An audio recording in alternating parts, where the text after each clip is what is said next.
It's time for the 1430 Connection on 1430 WNAV and 99.9 FM, spotlighting news, newsmakers, and important community issues. Now, with this week's edition of the 1430 Connection, here is WNAV news anchor Donna Cole. Welcome to the 1430 Connection. I'm Donna Cole. In the studio with me today is Robb Fish. He's an education and outreach specialist with the Anne Arundel County Watershed Protection and Restoration Program. That's a mouthful. Yes, it is. Welcome, Robb, and thanks for joining me today. Thanks for inviting me, Donna. It's good to be here. Okay, so first of all, thank you for doing what you do. You use our money, taxpayer money, to make sure our watershed is healthy, to keep our watershed healthy, to make sure that our sewers are doing what they're supposed to do. That's right. Does that sum it up? What have I missed? Yeah, pretty much. I mean, really, the Watershed Restoration Program is a division of the Anne Arundel County Department of Public Works.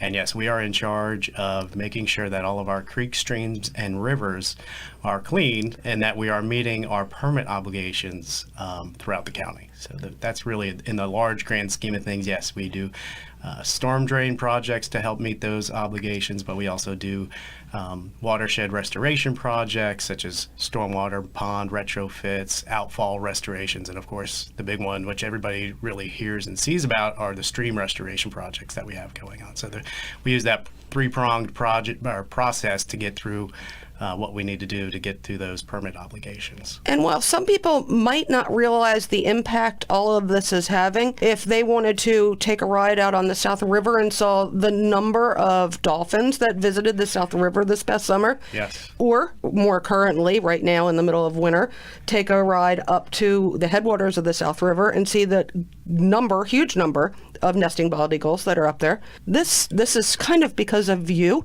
and the homeowners doing what they're supposed to be doing, but it certainly wouldn't be happening if it wasn't for people like you. Well, as much as I would love to take all the credit for that, yes, we are one component, absolutely, of helping to keep all of those rivers and streams clean. And yes, we're starting to see a little bit of resiliency coming back to those systems like the rivers and creeks. Yes, you mentioned the dolphins. We haven't seen dolphins up here in many years.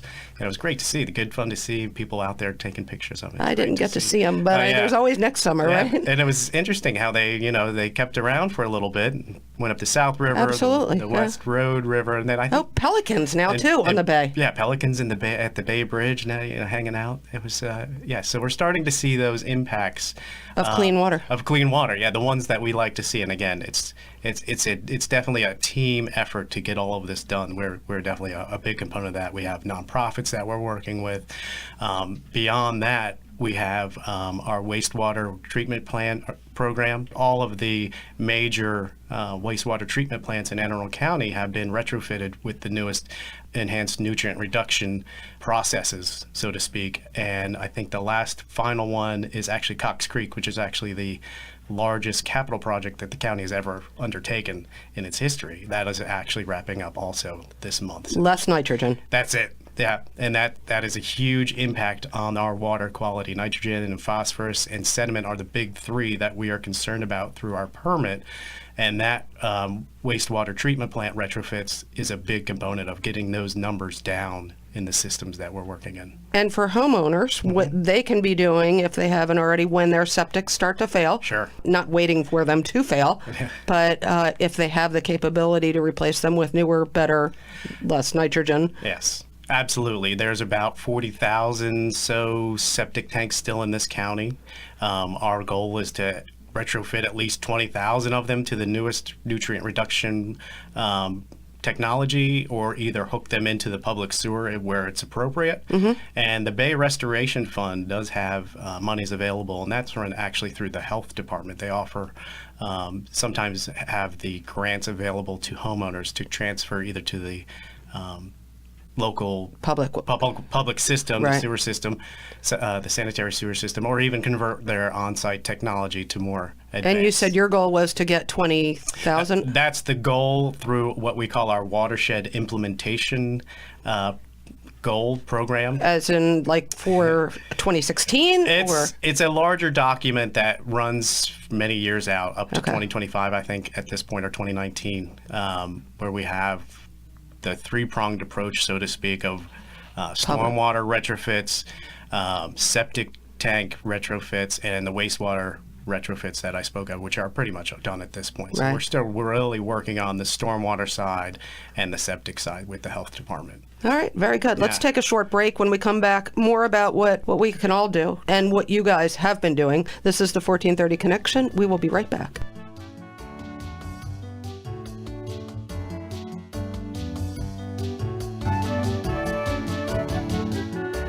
Welcome back to the 1430 Connection. I'm Donna Cole. In the studio with me today is Robb Fish. He's Education and Outreach Specialist at the Anne Arundel County Watershed Protection and Restoration Program. They help us keep our waterways clean. Robb, we were just talking over break. So, first of all, your social media is crazy good. It really is cool. Thank you very much. So make sure to follow them on Facebook and Twitter. One of the things that was recently shared on Facebook was a video about wipes. Yes. As in wipes that you use on, your bottom or on the baby's bottom. So tell me what happens with wipes. So yeah, and this is not really my purview. It's the utilities guys who are really the experts on this. But speaking of keeping our waterways clean Yeah, and so septic systems. what they do is they get into the pipes and they cause blockages either locally or at the facility where your wastewater is treated. They do not biodegrade. So people think that when they're buying a diaper Yes. wipe that it's just going to biodegrade, and it It's does not. Yes. So those that could cause blockages, which could cause overflows, which potentially could run into our local rivers and streams. So Okay, speaking- we do not recommend using them by any means. Or you could use them, but don't flush them. Yes, throw them away in absolutely. trash. Okay, now speaking of our local waterways, you've had many incredibly great projects over the course of the year. Yes. Let's talk about some of them. Sure. We have completed, at this point, 81 projects, and we have about 244 total. So we have about 163 projects that we need to still get in the ground. And those range, again, from those stormwater management ponds that have either failed or are no longer providing water quality benefits to the local community. We'll go in and retrofit those that they have increased capacity, which translates into increased water quality treatment. Outfalls, an outfall is basically where a storm drain empties into a naturalized system, a body of water. So imagine all of that water rushing through our storm drains, right? And all of that water is moving very fast because it's concrete, right? So it's washing off of our roads, it's washing off of our roofs, our sidewalks, and it's just funneling into our storm drains, and it's coming out the other end somewhere, right? So it's coming out in a naturalized system, but it's coming at full speed. And when it hits those highly erosive soils, which Anne Arundel County is famous for, it's blowing it out, so to speak, and it's making those outfalls eroded. And I've seen outfalls where they've been eroded up to 10 to 12 feet. There was one in your neighborhood, that's Cinnamon Lane there, and that was probably about 10 to 12 feet high. The banks were that high. And so we go in and retrofit those, raise it up so that it's meeting the floodplain, help slow it down. That also allows it to sink in and also treat that stormwater that's coming out from the surrounding area. And not only does it look better, it's better for the people living in the community. It's better for the fish that are on the other end. Yes. The bald eagles, yada, yada. Absolutely, yeah. The whole ecosystem. The ecosystem benefits is also absolutely fantastic to these systems. So we're seeing a lot more diversity as far as amphibians. Actually, interestingly enough, and I don't want to give you credit for it because I don't know if it in fact did it, there were less mosquitoes last year. Yeah, great. Well, that's great to hear. And that's what one of these systems are famous for is, they bring in these predators for the mosquitoes, the frogs, the dragonflies, and they really do. And you're making the water flow better than it did. That's right. It doesn't stay in the systems very long. They're designed to basically sink in over a period of time, up to 3 days, I think is what they're really designed for anymore. But yeah, the amount of mosquitoes has been limited in all these systems. So let's talk about it so people understand what it means when you come in and do one of these projects. For instance, in my neighborhood, you came in starting from the beginning. What did you do? So we really, about 10 years ago, the county had the foresight to go through each of the 12 primary watersheds in the county and begin what we call an assessment, watershed assessment. So we started in the Severn watershed. And again, this was 10 years ago. Basically went through and walked all of the streams, got an inventory of all the outfalls and stormwater management ponds, And we did that for well, at this point, we have one more to finish, but by the end of this year, we'll have all 12 watershed assessments Mapped out. completed. That's amazing. That's actually amazing. Yeah, it is. It's fantastic stuff. And again, we're really at the forefront for doing that since we started it 10 years ago. So we use those assessments to kind of even drill down further into what we call sub-watersheds, which is, basically a community or a local, stream, something like that in your neighborhood. And we look at what the biodiversity is, how much impervious surfaces are, and those are the impervious surfaces are those roads and, rooftops and whatnot. Right. We get a percentage of that. We look at the streams, how bad are the streams? Are they severely degraded? We rank those, compile all of that information, and determine the priorities for restoration. Right. So we've used those documents to identify various projects in each of the 12 watersheds. We're not focusing on a specific watershed at this point. We've got issues almost in every single watershed. Exactly. Okay. So we go in, we identify these projects. We have project managers for each of the individual watersheds at this point. They go in and kind of field assess. They go actually out to these proposed projects, identify them, say, yes, this is a worthy project, start the process. Really, we start at the community level. We go to the community and say, hey, your stormwater management pond is failing. We want to come in and help you retrofit it so that it meets the water quality parameters that we need. But it's also helping you because you have a failing stormwater. But the community's not paying part of this. So that's the beauty of our program, is that we work with those communities either through grants. The watershed protection or restoration fee that we allocate on properties goes to help those properties also. Okay. So we get community buy-in, number one, because if we start a design on a project, and design costs money, and we then go to the community and they say, no way, you're not doing this, then we've just wasted. Exactly. Yep. So resource. Community buy-in is number one for us. We start it right at the beginning, get the buy-in, keep them informed throughout the whole design process. Get them to plant trees. We get them involved as much as we can throughout the entire process. Right. We don't want this to be a surprise. They wake up one day and we're out there digging stuff. That's not a good sign. Yeah. So we do keep them informed throughout the whole process. All right, let's come back because we have to take another short break and find out more of what this entails. And if people haven't seen you yet in their communities, maybe they will be down the road. This is Donna Cole. This is 1430 Connection. We will be right back.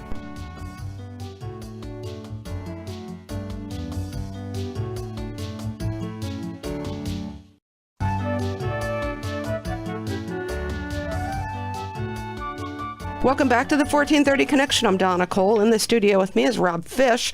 He is an education and outreach specialist with the Anne Arundel County Watershed Protection and Restoration Program, and they're keeping our waterways clean. And we're just talking about some of what they've determined what communities need help, then what they do once they get into the communities. But you're not always in waterfront communities. No. In fact, my community it would be hard to call it a waterfront community. Go ahead. We are up and down, east, west, north, and south. You sometimes are miles from the closest river. Absolutely. Now, the interesting thing is all 12 of Anne Arundel County's watersheds, the rivers, all the streams, creeks, they all drain into the Chesapeake Bay. No matter where you live in this county, you have an impact on the Chesapeake Bay and its water quality. But I know that's a bigger picture to kind of see, but some people don't realize it because the bay is not in their backyard. Right. But it is. It is. It's not an unfortunate thing, but it's a good thing. We all have an impact on the and we all have a responsibility to keep it clean. And if you think about it on a more localized level, you don't really want the streams out in Crofton to kind of be nasty looking, and particularly if you live near them. You want them to be pristine, you want them to be healthy, you want them to have local wildlife, and not just for this generation, for the next one too. And speaking of which, let's talk about that next generation. Sure. Because people might think that the Anne Arundel County Watershed Protection and Restoration Program comes in with their heavy equipment and their dirt movers and their 20 big guys that are moving ponds and restoring this, that, and the other. Yes. There's kids with you guys sometimes. Absolutely. So we have a partnership with the Arlington Echo Outdoor Education Center, and in particular their Chesapeake Connections program. The Chesapeake Connections program is really a hands-on kind of program that goes into middle schools and teaches them about stormwater management. They do an in-classroom session, and then they get to come out to one of our projects that we have recently completed and plant local native plants. But beyond that, they learn how these structures can work and how they benefit the local community. So last year we had over 2,200 Anne Arundel County students come out. That is just so Yeah. amazing. Kids, you know, and for maybe some adults too, you can sit a book in front of them all you want, Yep. but they're not going to get it until you actually see it in practice. And every one of them, I've been to every one of these plantings, and every one of those kids is engaged, and they love getting their hands dirty. They love learning about scat, which is one of the things they talk about, Right. you know. It's really fun to watch them actually get involved and take ownership to something that's local to them, because we try to use the local school Yep.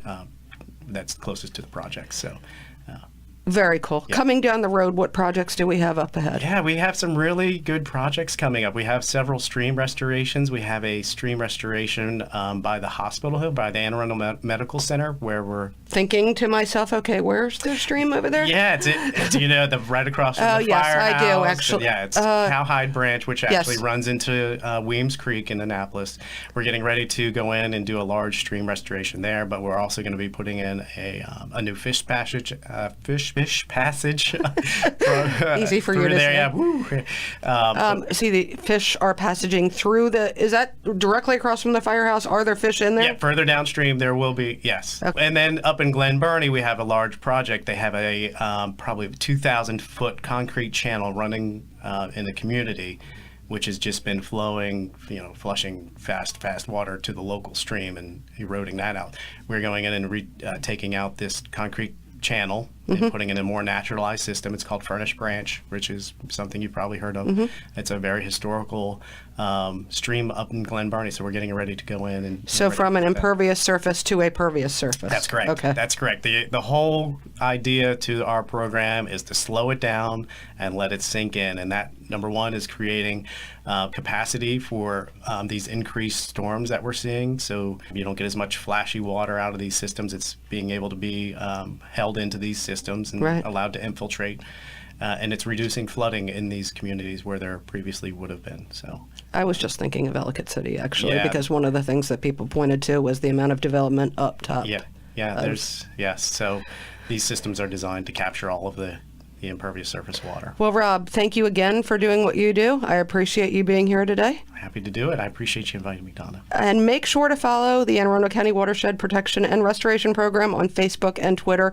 You might think it's boring stuff, but honestly, they make it fun to learn. So lots of great posts. This is Donna Cole. This has been the 1430 Connection. We will see you next week.